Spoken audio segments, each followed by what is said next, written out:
Hello, everyone. I wanted to take a little bit of time today to re-record a presentation I gave for Rutgers University that some people were interested in knowing more about.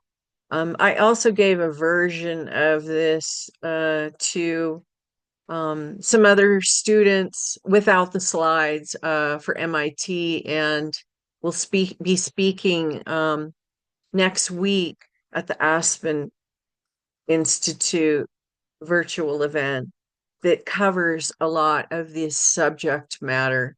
So I'm going to go ahead and record this presentation for our YouTube so that people have it and have access to it. I'm going to start my slideshow right here in a moment, if I can see how to share my screen with you.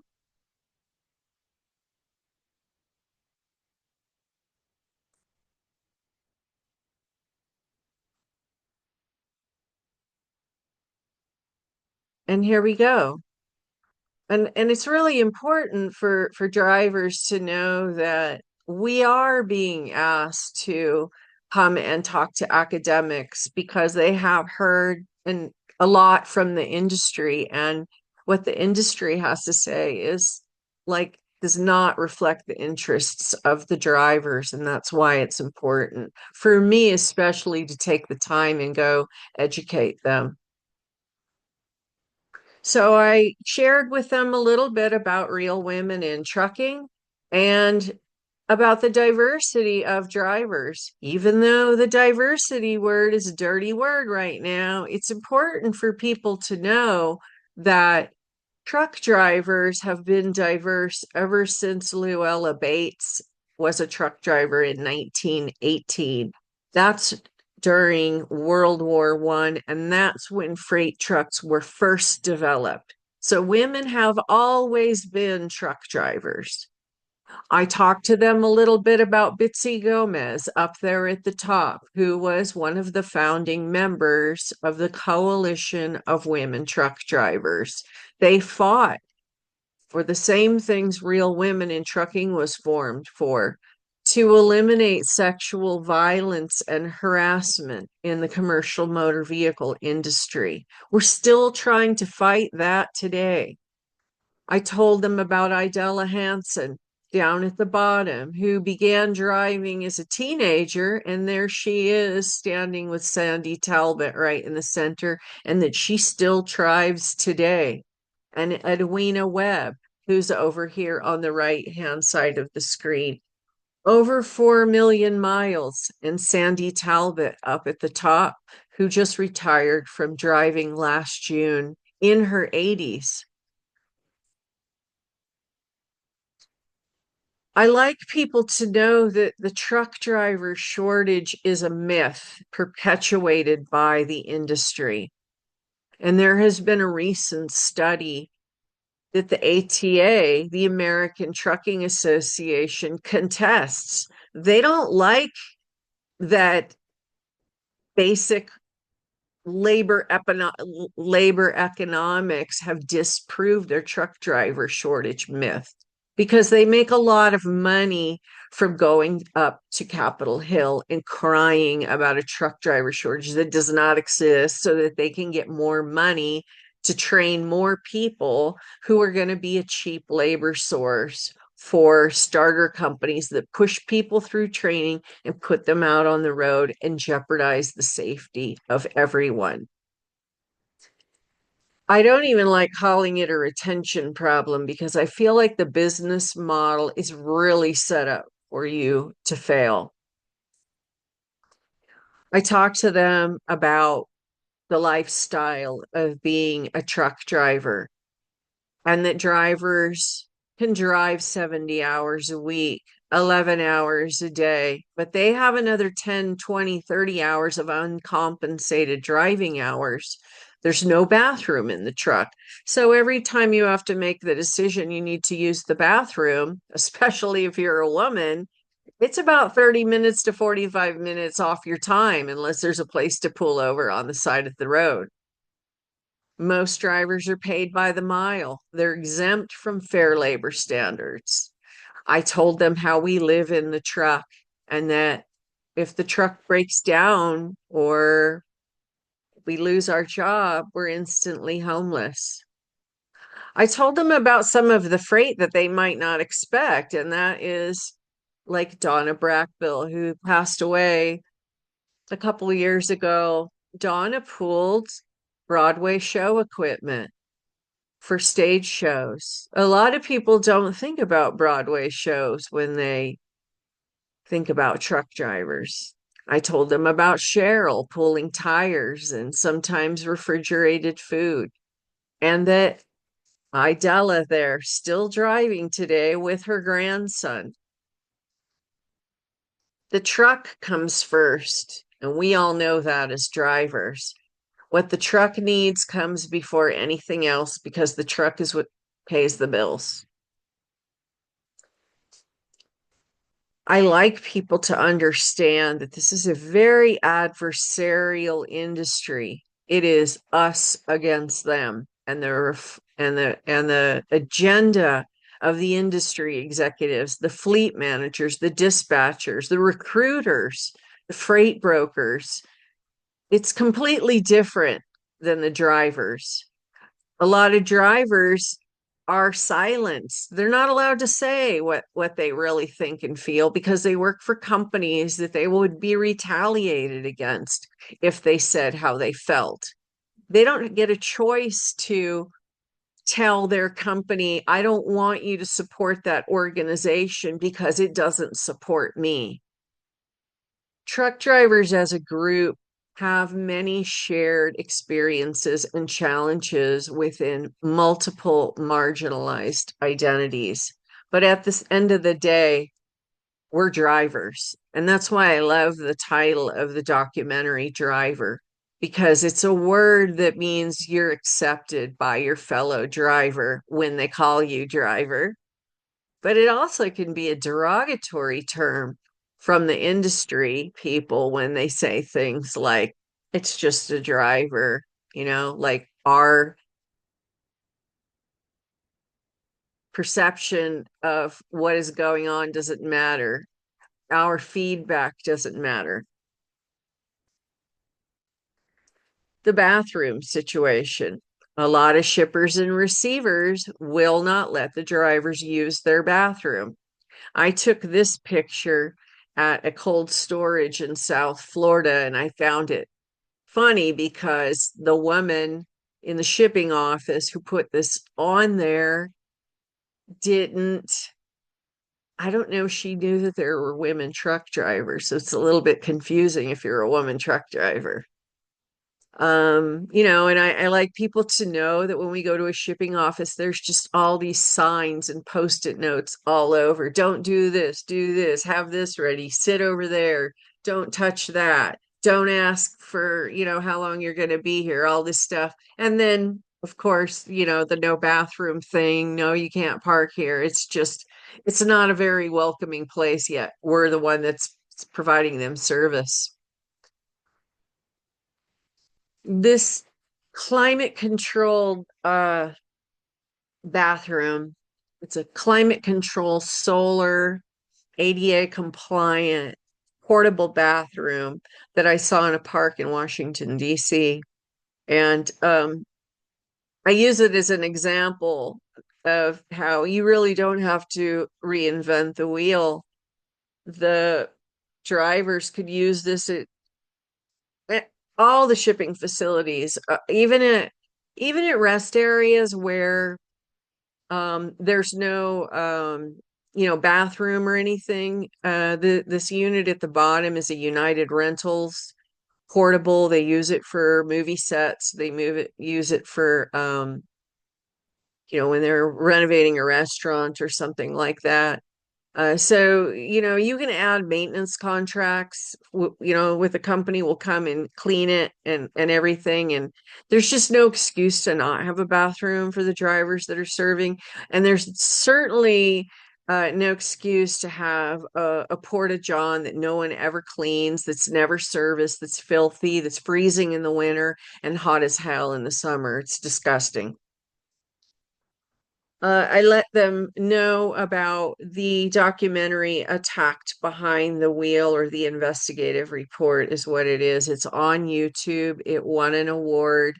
A lot of industry people stick their head in the sand.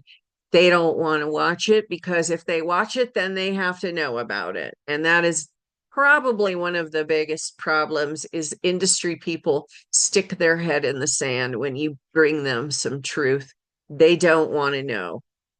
Cohabitation is a condition of employment and contributes to the violence and harassment in the commercial motor vehicle industry, and that impacts highway safety. There is no candidate shortage, and there is no accountability or retention tracking mechanism in the training. Home time.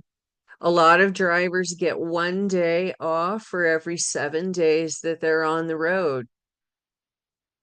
That means that they don't get to go home very much. And some of them have to stay out at least 3 weeks to even get to go home at all. And so they accumulate 3 days. But a lot of us know as drivers that the company will start calling you and telling you to come back to work as soon as you get there.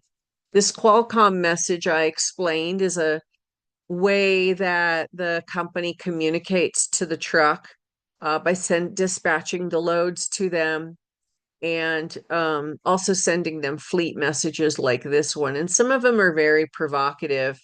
This particular one is saying that the drivers have been taking advantage of their 34-hour reset by staying home a little bit longer, like 48 hours, like a real human being gets a weekend off, and that going home is a privilege. So if people keep doing that, then they won't get to go home at all. It's basically what this guy is saying to these drivers. This policy here that's on this slide came from a website that is on one of the best companies to drive for, which I think is really funny. Best companies to drive for women. 5 years. And they believe that they're actually valuing the importance of family, it says here. That's why our drivers receive 1 day off for home time. It's kind of funny.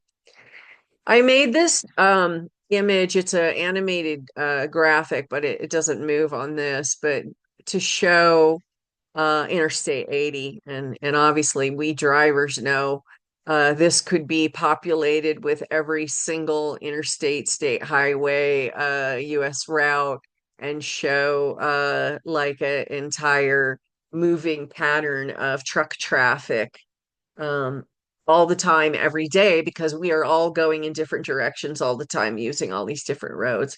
But a lot of people can't put it together that we didn't just go through your state. We went through many states. We might have gone through 5 states in a day.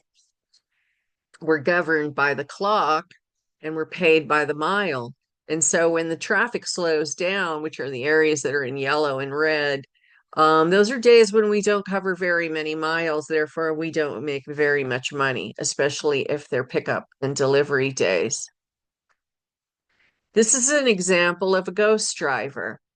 This driver drove 11 hours, and then they're telling the owner of the truck to give them 5 more hours because the owner of the truck has taught this driver that when you do your 11, you can drive more. You just pull over on the side of the road and contact this person, and they will give you more hours to drive.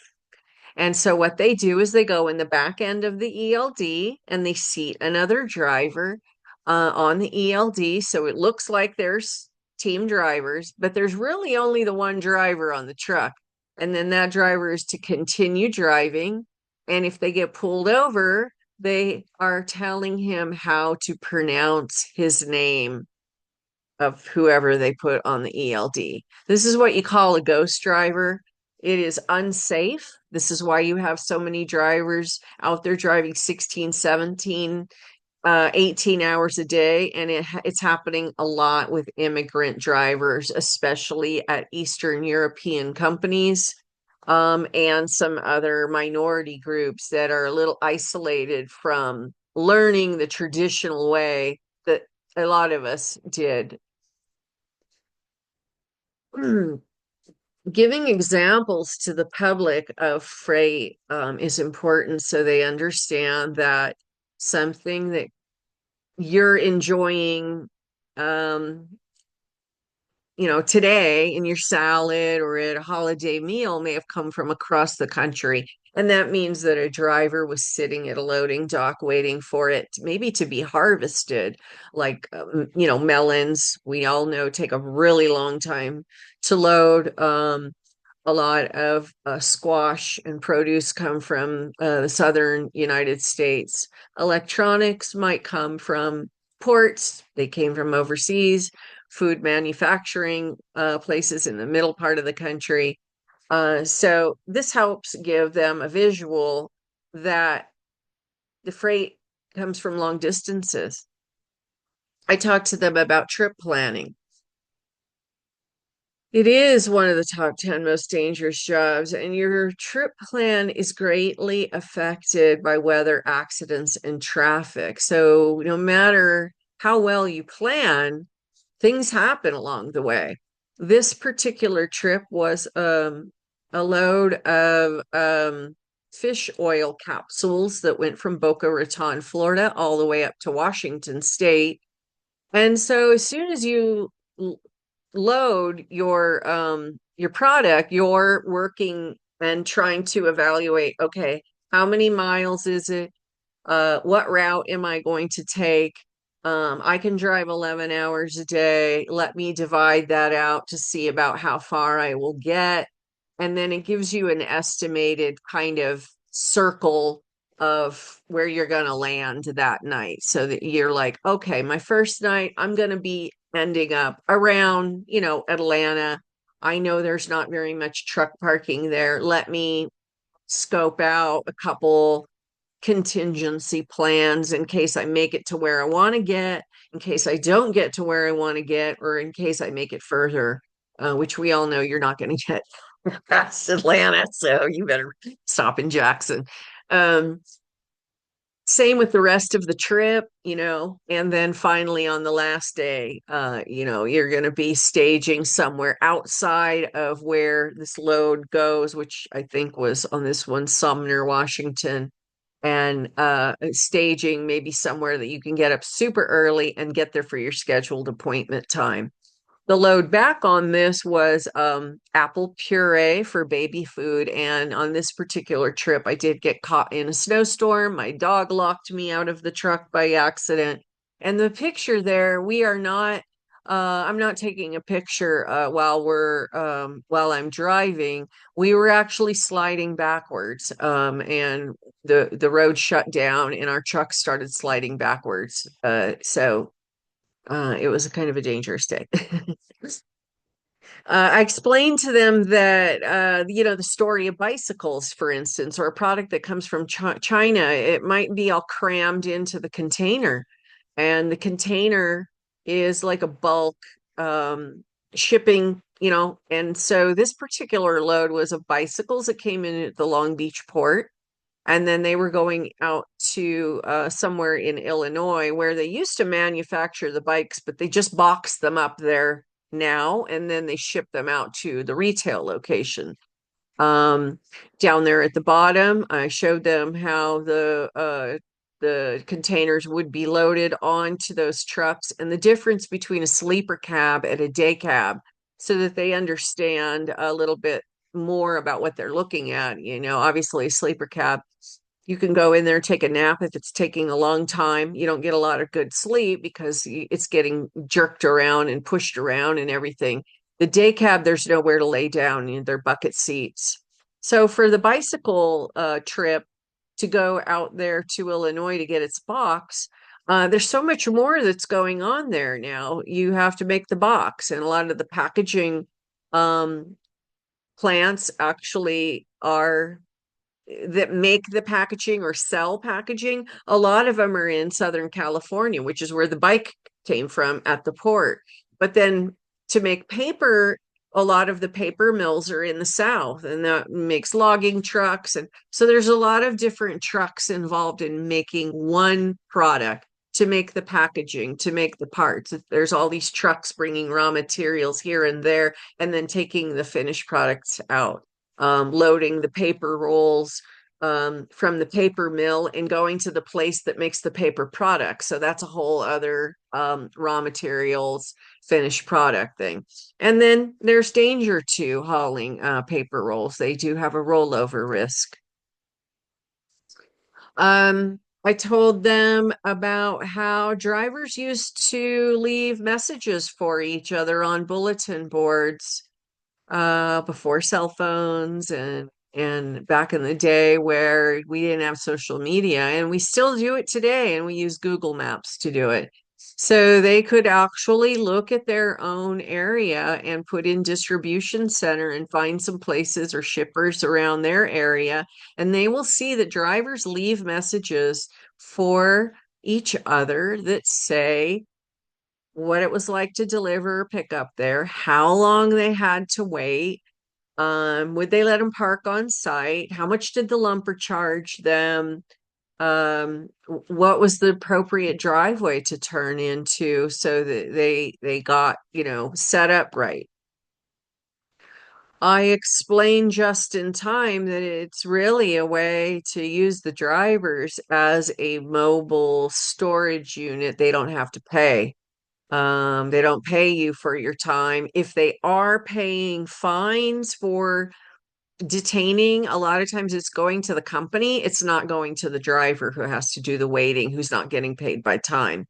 And so many of these shipping facilities are set up in this way where maybe they're saving the space by racking high, and then they're pulling out the product to set it up for the load, but they don't have enough floor space to do it for the volume of trucks they come in. And so often when we go somewhere, they are saying things like, we don't have the product, we don't have any room on the floor to move stuff around. So you got to wait until we can move some things around on the floor to get your product out. And that is because they haven't invested in a facility appropriate. They want to do just in time ordering. They don't want to maintain a lot of inventory, and that falls back on the driver and devalues their time. The reasons for truck parking: home time, emergencies, staging, and the federally mandated sleeper break. These are crime scene photos. Jason Rivenberg, of the namesake of Jason's Law, the safe truck parking bill. That is the center picture there. Michael Bagelin, the picture up on the top. And then my own truck that had its trailer hijacked with a load. Truck drivers are targets for crime because of the lack of truck parking, and that we are trying to stage for our delivery so that we can be on time. The shipper and receiver won't let us on property. That puts us out somewhere where criminals know we don't have any protection, and nobody cares, and nobody's looking, and so they come to get us. Living on the road. Paid truck parking is a luxury for the privileged who can afford it. Living on the road is expensive. And we have choices that we didn't used to have. We have Uber Eats. We can get Walmart delivered to the truck now. So the truck stops, they don't like that. They used to have a captive audience that could not go anywhere else. They don't see why they need to make more truck parking if we're not going to come inside and buy $5 ramen bowls from them anymore. But they also haven't reinvented their business model to make it, somewhere that we would want to spend money. And there are things out there they could do. Some basic things that truck drivers need to have is security and water.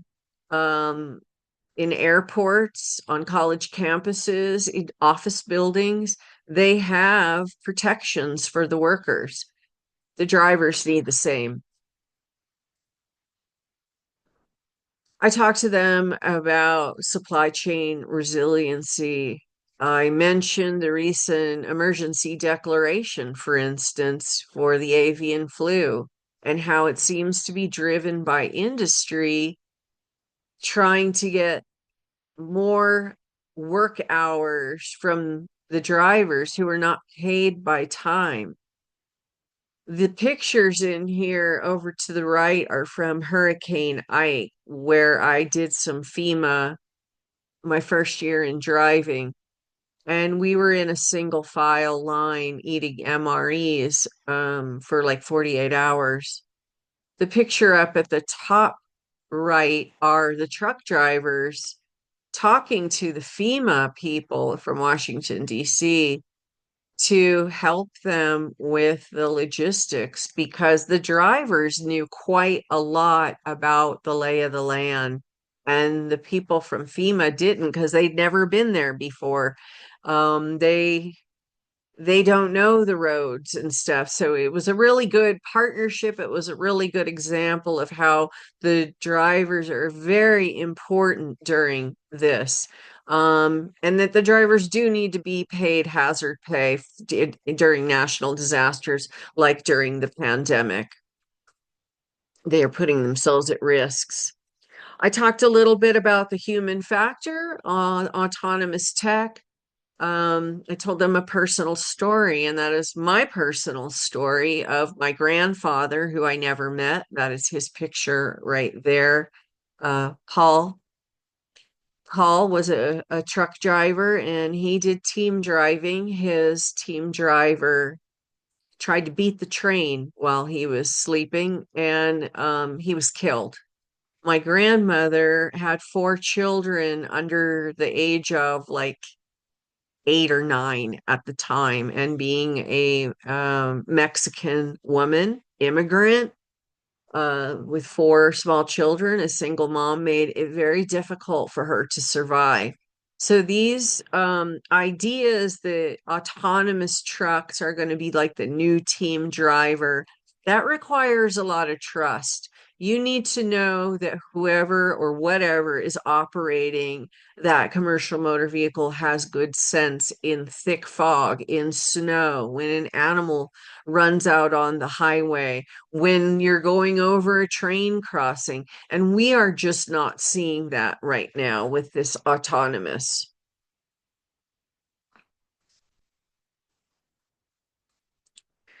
Final mile jobs mean that the driver is doing a lot of different tasks. They might be, well, first of all, they're maneuvering in and out of a lot of really small places. They might be unloading and loading the truck. I did that when I did Aldi. Um, Collecting payments. They might be stocking and loading scrap, the old pallets and things like that. And they might be doing a check reconciliation. Some of these guys that are doing the beverage delivery, alcohol, beer, they're doing like the three different jobs in addition to complying with the hours of service. And so they're doing a lot of work, and they need to have the pay modernized before they think that with autonomous, the driver will just do the crappy jobs, the crappy part of the work, and the autonomous does the fun part of the work. They need to modernize pay so that the driver that's doing all of this other stuff is compensated fairly. Final mile is the hardest. Those are the days that you don't make very much money when you're on the paid by the mile system. And it does mean more local jobs, which is good, but you have to modernize the pay. There are ways to rethink the way that we do routing. Freight Relay is doing a study on how to go back, kind of how it used to be, where the driver drives 250 miles out, swaps a load, that's on the lane going in the different direction and drives 250 miles back and goes home. That way, the load keeps going in the same direction in this relay along its way, and then another load is coming back on a relay in the other direction. Takes a lot more logistical planning, but it gets drivers home more frequently. And it would help women because a lot of women cannot be gone weeks at a time. I talked about how job training has to be prioritized for truck drivers that are going to lose their jobs and they because of the autonomous tech coming, and they want to stay in transportation, and not even just autonomous. There's drivers that are aging out that love this industry and they would like to have an opportunity to become dispatchers or learn how to get into freight planning, something that I'm doing now. There are a lot of very interesting jobs in transportation, but often the industry doesn't see a value to having a truck driver get some continuing education to stay within the organization. And they're losing a lot of really valuable talent. This is Sandy Talbot, who I mentioned earlier, who um, yeah, she happens to be an expert on hauling radioactive. She has a lot of knowledge that we're losing, and this is Lily. And Lily really wanted to stay in the industry and was looking all around for opportunities after she couldn't drive anymore. She has a lot of great office skills, and people in the industry dismissed her and didn't want to even give her a chance. And I think that's wrong. It's losing a lot of very valuable talent. I shared these other books with some reading material on truck drivers. Some may have heard of, some not. These are listed on our website. I encourage people from academia to look deeply at the data that they're evaluating and understand if it's from the industry, it's not going to give you a real good picture. You need to look a little further. You need to listen to the drivers, and you need to read some of this material here to understand that this race to the bottom that the trucking industry has been on has real consequences. Not to be a complete and total bummer. I told them about the downloadable coloring book on our website that you can find on our blog. You just press the cover and it'll open up a PDF that you could print. Um, Paradise Highway is a movie that I was a consultant on. Um, I think it's on Amazon and Netflix now. Uh, Juliette Binoche and Morgan Freeman, both Academy Award winning actors, were in the film. That's Juliette getting her makeup done in the front seat of the truck. I taught her how to drive for the movie. I am her driving double in some of the scenes up there at the top with Morgan Freeman, myself, and Diane Smith, who owns Three Girls Trucking Academy in Mississippi. She is also in the movie, and she did some of the driving scenes too, for some of the long shots that we did. The movie is it's a good movie. It's a good suspense movie. The filmmaker sat in on our conference calls of Real Women in Trucking to develop the script. So you'll see elements of us all talking on the phone that came from Real Women in Trucking. And then the subject matter, trafficking. Trafficking is not just sex trafficking. There is labor trafficking. There is a growing problems in the trucking industry of elements of labor trafficking happening. to the drivers, with the drivers, and the drivers getting involved and being part of it. So we like people to know that, know more about it, um, how they can help, how they can report it, and so the movie is an interesting way to start thinking about it more. This presentation will go up on our YouTube, where there are some other ones that I've made to help people that are studying truck drivers, but also for truck drivers to know some of their rights on the Surface Transportation Assistance Act, the Truck Driver Whistleblower Act, DAC abuse, and some other things that we've put up there. Michelle's got one up there about hauling produce and introducing you all to some of the